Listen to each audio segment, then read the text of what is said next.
بسم اللہ الرحمن الرحیم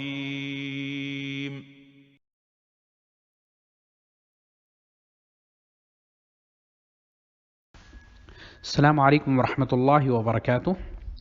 فضیلت الشیخ محمد بن جمیل زینو رحمۃ اللہ علیہ کے مشہور و معروف کتاب توجیہات اسلامیہ کے اردو ترجمے کا 47واں درس، جس کا عنوان ہے فتح و نصرت کے اسباب۔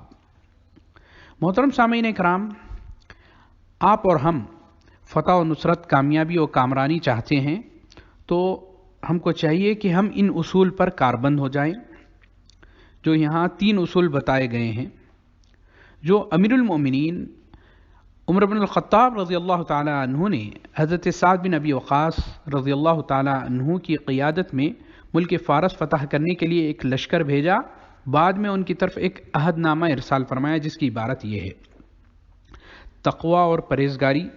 حمد و ثنا کے بعد میں آپ کو اور آپ کے تمام لشکر کو ہر حال میں تقوی اور پرہیزگاری اختیار کرنے کا حکم دیتا ہوں، کیونکہ دشمن کے خلاف تقوی ایک بہت بڑی طاقت ہے اور دوران جنگ بہت بڑا ہتھیار۔ دوسری بات، گناہ چھوڑنا۔ آپ نے کہا، یعنی عمر بن الخطاب رضی اللہ تعالی عنہ نے لکھا کہ میں آپ کو اور آپ کے تمام لشکر کو حکم دیتا ہوں کہ اپنے دشمن سے بڑھ کر گناہوں سے زیادہ ڈریں، اس لیے کہ لشکر کے گناہوں سے ان پر دشمن کا خوف مسلط ہو جاتا ہے۔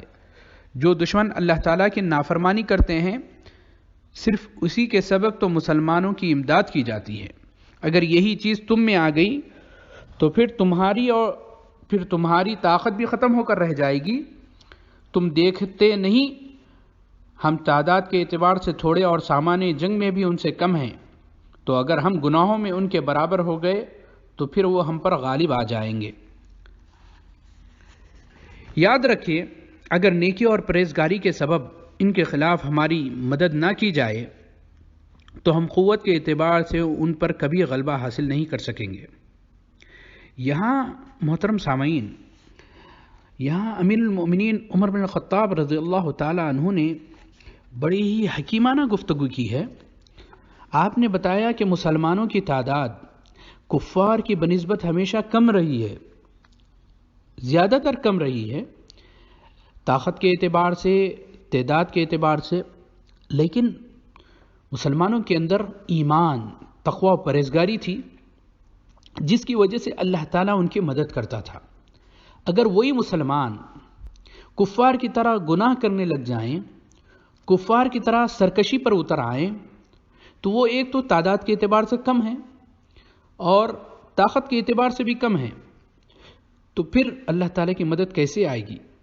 اسی لیے آج دیکھنے میں آتا ہے کہ آج کفار آسانی سے مسلمانوں پر غلبہ حاصل کر رہے ہیں۔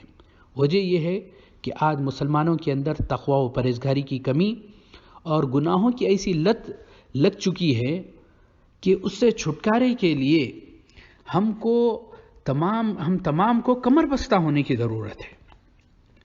یہاں اللہ تعالیٰ کی طرف سے یہاں امیر المؤمنین عمر بن الخطاب رضی اللہ تعالیٰ عنہ نے لکھا ہے کہ ہمہ وقت اللہ تعالیٰ کی طرف سے تم پر نگہبان مقرر ہے، جو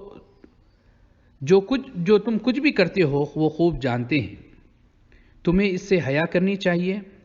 تم اللہ تعالیٰ کے راستے پہ جہاد پر ہو، لہذا اللہ تعالیٰ کی نافرمانی نہ کرو، اور یہ گمان نہ رکھو کہ اگرچہ ہم نافرمانیاں ہی کیوں نہ کرتے رہیں پھر بھی ہم پر دشمن مسلط نہیں کیے جائیں گے۔ کئی قومیں ایسی ہیں جن میں ان سے بھی زیادہ شریر ترین دشمن مسلط کر دیا گیا، جیسا کہ بنی اسرائیل پر مجوسی کفار کا تسلط جما دیا گیا جبکہ وہ مکمل طور پر بدعمالیوں کا شکار ہو گئے، اور جیسا کہ عرب مسلمانوں پر بھی یہودی مسلط ہو گئے۔ تیسری بات جو اہم بات ہے، اپنے نفس امارہ کے خلاف بھی اللہ تعالیٰ سے اسی طرح مدد مانگا کریں جس طرح اپنے دشمن کے خلاف مدد چاہتے ہیں۔ میں خود بھی اللہ تعالیٰ سے اپنے اور تمہارے لیے ایسی دعا مانگتا ہوں۔ اس عہد نامے کو امام ابن کثیر رحمۃ اللہ علیہ نے اپنی کتاب البدایہ والنہایہ میں ذکر کیا ہے، تو ہمارے لیے بہت ہی عبرت ہے۔ تو ہم کو چاہیے کہ آج ہم دنیا میں کامیاب و کامران ہونا چاہتے ہیں تو تقوی اختیار کریں، گناہوں سے بچے رہیں، اور نفس امارہ جو ہم کو برائیوں کی طرف ابھارتا ہے، برائیوں کو اچھا بنا کر پیش کرتا ہے، ہمارے لیے برا راستہ برائی کرنا آسان بناتا ہے، اس کے شکنجے سے بچیں۔ اللہ تعالیٰ سے دعا ہے کہ اللہ تعالیٰ تمام مسلمانوں کو فتح و نصرت، کامیابی و کامرانی عطا فرمائے، اور ہم تمام میں تقوی پرہیزگاری عطا کرے، ہم کو گناہ چھوڑنا ہمارے لیے آسان بنا دے، اور نفس امارہ جو ہمارا داخلی دشمن ہے اس کا دفاع کرنا ہمارے لیے آسان بنائے۔ والسلام علیکم ورحمۃ اللہ وبرکاتہ۔